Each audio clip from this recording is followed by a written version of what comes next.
कल आएगा कल समझेगा तू धैर्य आज खोता है, कल आएगा कल समझेगा तू धैर्य आज खोता है, युग पुरुषों का अवतरण जगत में बार बार होता है, गांधी सुभाष और जयप्रकाश को यदि मन में आज उतारो यह तथ्य प्रमाणित होता है। तो मेरा ये कहना है कि जब 1974 में इसी पटना से, बिहार की राजधानी पटना से लोकनायक जयप्रकाश नारायण के नेतृत्व में जो आंदोलन शुरू हुआ था, आज सारे जो लोग हैं पूरे देश में, जो लोग काबिज, सत्ता में काबिज हैं, टोटल लोग आज जयप्रकाश आंदोलन के कहीं न कहीं जुड़े हुए लोग हैं।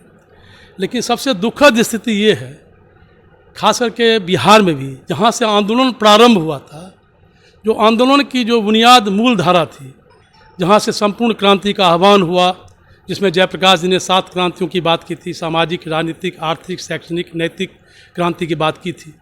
लेकिन कहीं हमें आज ये लगता है जो संपूर्ण क्रांति का जो विचार जो देश में फैलना चाहिए, क्योंकि जयप्रकाश जी ने संपूर्ण क्रांति को अनवरत क्रांति कहा था, जो नहीं रुकने वाली क्रांति।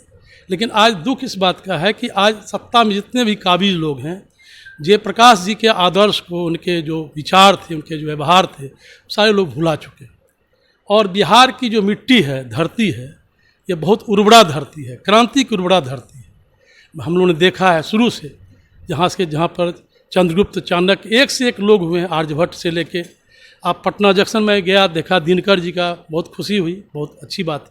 लेकिन पटना स्टेशन पर एक जयप्रकाश नारायण का भी चित्र लगना चाहिए, क्योंकि हमें लगता है 1942 का जो अगस्त क्रांति हुआ था, अभी हमने पटना में, दिल्ली में 1942 के अगस्त क्रांति के भूले विश्व नायक पर कार्यक्रम किया था, तो भूल गया। किस मतलब में भूल गया?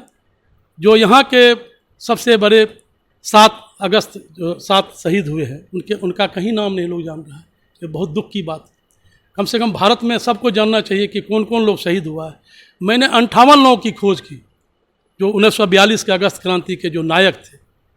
बल्कि हमारी बात हुई इंदिरा गांधी राष्ट्रीय कला केंद्र, जो भारतीय कल्चरल डिपार्टमेंट का बहुत बड़ा अंग है, उनके सदस्य सचिव से बात हो रही थी, डॉक्टर जोशी, सदानंद जोशी से। मैंने कहा बहुत दुख की बात है कि आप अगस्त क्रांति की बात कर रहे हैं, लेकिन अगस्त क्रांति की जो भूले बिसरे नायक हैं, जहाँ से आंदोलन शुरू हुआ था, प्रारंभ हुआ था, तो वहाँ पर उनको तरजीह नहीं दिया है। उनके बारे में कोई जान ही नहीं रहा है, ना उन पर उनका कोई चित्र है, ना उनका कोई किताब है। और बहुत दुख की बात है कि भारत सरकार ने भी इस बात को, हमने प्रोजेक्ट दिया तो नहीं किया, तो हमने इसको अपने तरफ से किया। तो हमारे ये अच्छा है कि चूँकि मैं 22 साल से लोकनायक जयप्रकाश अंतर्राष्ट्रीय अध्ययन विकास केंद्र की ओर से लगातार कार्यक्रम आयोजित हो रहा है, जिसमें हमें सौभाग्य मिला है, जिसमें पूर्व प्रधानमंत्री राष्ट्र आपके गुजराल साहब, आई के गुजराल से लेकर सोमनाथ चटर्जी, सुषमा स्वराज, देश के तमाम बड़े लोग, जो बड़े नेता थे या दार्शनिक थे या कार्यकर्ता रहे, सारे लोग जुड़े हुए थे। चाहे वो कुलदीप नैयर हों, राजेंद्र सच्चर हों, या आपके भैरव शेखावत हों, तमाम तरह के लोग आते रहे हमारे कार्यक्रम में, और सबको हमने मंच भी दिया और सब लोग के। लेकिन आज दुख इस बात का है कि जो बिहार की धरती से शुरू हुआ था, बिहार की आज भी बदहाल की स्थिति है। बिहार आज भी कई राज्यों से पीछे राज्य है। तो लोग तो बदलते गए, सत्ता बदलती गई, लेकिन जो व्यवस्था नहीं बदली। तो हमें ऐसा महसूस होता है कि बिहार में एक जरूर से फिर से एक जयप्रकाश जी का जैसा आंदोलन चला था, उसको नए रूप में एक ऐसा आंदोलन चलना चाहिए, और एक उनकी नई धारा विकसित होनी चाहिए, जो नई पीढ़ी को जानकारी हो, जिससे लोग महसूस कर सकें कि भाई यहाँ क्या हुआ था। बहुत दुख की बात है कि उत्तर प्रदेश में जयप्रकाश जी का स्मारक बन गया, लेकिन बिहार में कोई स्मारक नहीं है। उनके शिष्य थे कर्पूरी ठाकुर, उनके नाम से 2 अंतर्राष्ट्रीय केंद्र, बहुत अच्छी बात, बनना चाहिए, उसमें कहीं दो राय नहीं। सूरज नारायण सिंह का है और इन लोगों का है, लेकिन जयप्रकाश जी के कदम कुआं जो उनका घर था, उसके अलावा कहीं कुछ नहीं है। एक जयप्रकाश जी का जो है हवाई अड्डा उनके नाम से है, एक लोकनायक भवन है, लेकिन उसमें कुछ उनके याद में या स्मारक कुछ नहीं। मैंने कई मंत्रियों से चर्चा भी की थी, तो लोगों ने कहा कि उनका घर है कदम कुआं में। ठीक है, कदम कुआं को ही बना दीजिए, उसको राष्ट्रीय धरोहर घोषित कर दीजिए, लेकिन वो भी नहीं है। वहाँ जो स्थिति है, आप जाएंगे देखेंगे, वहाँ गंदगी, कूड़ा का अंबार लगा हुआ है। जहाँ देश का राजनीति तय होती थी, दिशा तय होती थी, दशा और दिशा, आज वो स्थान बिल्कुल शांत पड़ा हुआ है। तो मुझे ऐसा लगता है कि सभी लोगों को इस पर विचार करना चाहिए कि बंद कर दें। मेरी ये मान्यता है, जो लोग जुड़े थे पहले से जेपी आंदोलन में, आइए नए लोग हैं, नई पीढ़ी को भी उसमें शामिल कीजिए, तभी बात कुछ बन पाएगी। और एक अच्छा आइए इसीलिए मैंने छोटी सी एक हमने क्या सोचा कि अब लोगों से बातचीत का, ऐसा नहीं कोई मीटिंग नहीं रखे थे, हमने बातचीत के लिए बुलाया, हाँ चर्चा करने के। तो हमें लगेगा कि ये प्रासंगिकता है उस वक्त, बिल्कुल करना, क्योंकि देखिए जो मांगे थी, महंगाई, बेरोजगारी, शिक्षा मामूलचूल परिवर्तन, भ्रष्टाचार, आज भी 50 साल होने को आए हैं, वो स्थिति 10 का 10 बरकरार है। चाहे कोई भी दलों की मैं चर्चा नहीं करना चाहता, कोई भी दल उसे अछूता नहीं है, सब जगह भ्रष्टाचार है, सब में अनियमितता है, सब में भाई भतीजावाद है, सब में परिवारवाद है। तो ये जब तक जाति व्यवस्था है, अभी बात हो रही थी शिवानंद तिवारी जी से, उन्होंने कहा कि यहाँ बिहार में जाति व्यवस्था कभी नहीं बदल सकती, जातियों का वर्चस्व है, बिना जाति कुछ होता नहीं। लेकिन वही जाति 1977 का जो 74 आंदोलन हुआ, जातियाँ मिट गई थी, लोग अपने नाम के आगे टाइटल नहीं लगाते। ये चीज़ 1980 के बाद बदल गया, परिदृश्य बदल गया, और आज भारतीय जनता पार्टी भी आई है सत्ता में, तो उसी की बदौलत आई है। अगर जेपी का आंदोलन नहीं हुआ होता तो हमको नहीं लगता है कि शायद भाजपा इतना बड़ा वर्चस्व बनता पूरे देश में। मैं तो कहता हूँ, खुलेआम कहता हूँ, कि चाहे अटल जी हों या आडवाणी जी हों, लेकिन आज जयप्रकाश जी को दरकिनार कर दिया गया समाजवादी आंदोलन से भी, जबकि समाजवादी आंदोलन का जो स्तंभ थे जयप्रकाश जी और लोहिया जी थे, ये दो बड़े स्तंभ थे, आचार्य नरेंद्र देव थे।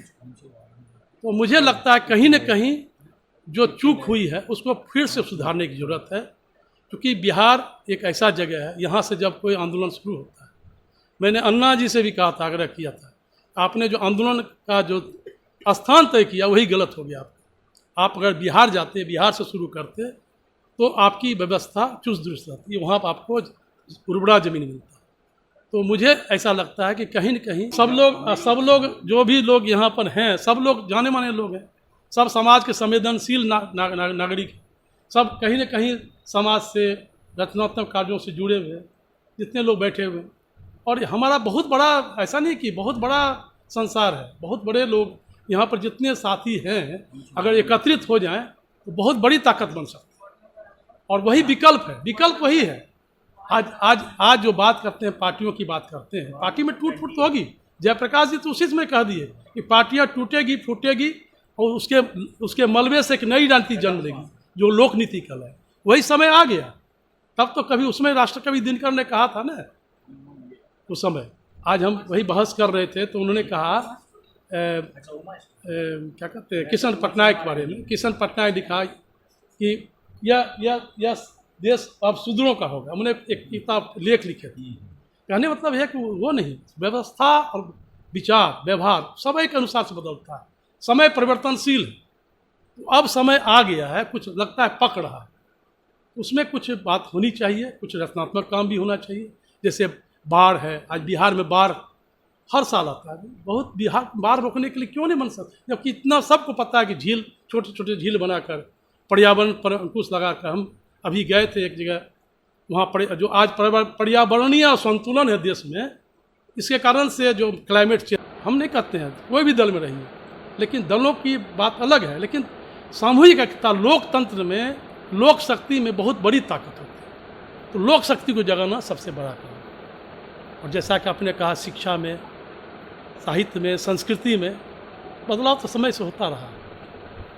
तो मुझे आशा आप लोग से अपेक्षा है, पटना में जो गैदरिंग है, हाँ, 4 नवंबर को मैं करना चाहता हूँ। आप लोग का समर्थन सहयोग चाहिए, बिल्कुल। और मुझे पूर्ण विश्वास है कि कार्यक्रम बहुत अच्छा होगा। शुरुआत छोटे से ही करेंगे, लेकिन धीरे धीरे एक उसको दिशा और दशा तय करनी है। और हमें लगता है कि संपूर्ण क्रांति में ही संसदीय सार सन्निहित है। सारे विश्व जेपी आंदोलन के सब लोग बड़े, मैंने क्या बताया जाए, मतलब बहुत सघन काम किए हैं, और समाज के चिंतनशील लोग हैं। अगर कुछ ऐसा तरह का माहौल बन जाए, हमको पूर्ण विश्वास है कि हम कोई नहीं, आप देखिए, आपके अंदर यदि ताकत, सामूहिक एकता की ताकत है, आप बहुत कुछ करने को आ सकते हैं। मैंने देख लिया, मैं हर साल कार्यक्रम करता हूँ, 22 साल हो गए कार्यक्रम करते हुए। हर साल कुआं खोदता हूँ, पानी पीता हूँ, कहने मतलब है, और हो जाते हैं कार्यक्रम। एक बार अंदर से महसूस करते हैं कि अंदर से नैतिक बल मिलता है तो हो जाता है काम। और काम कर रहे हैं, 4-5 सेंटर हमारा चल रहा है। तो मैं राष्ट्रीय महासचिव हूँ लोक नायक जयप्रकाश अंतर्राष्ट्रीय अध्ययन विकास केंद्र, जिसकी स्थापना 2000 में हुई थी। रवि राय पहले पूर्व लोकसभा अध्यक्ष उन्हीं की निवास स्थल पर हुई थी। तब से ये कार्यक्रम लगातार चल रहा है। 5 जून को हम लोग संपूर्ण क्रांति दिवस का आयोजन करते हैं, 11 अक्टूबर को जेपी जयंती समारोह करते हैं, और पिछले 7 सालों से लोक नायक जयप्रकाश इंटरनेशनल अवार्ड और नेशनल अवार्ड भी हम लोग देते हैं। सामाजिक, साहित्य, कला, संस्कृति, खेल और कई अन्य क्षेत्रों में, विज्ञान, सब तरह के क्षेत्र में करीब 15 क्षेत्र में हम लोग अवार्ड देते हैं जो देश में काम करते हैं, अलग ढंग का काम करते हैं। इसके अलावा हमारे कई सेंटर चल रहे हैं जिस पर हम काम करते हैं।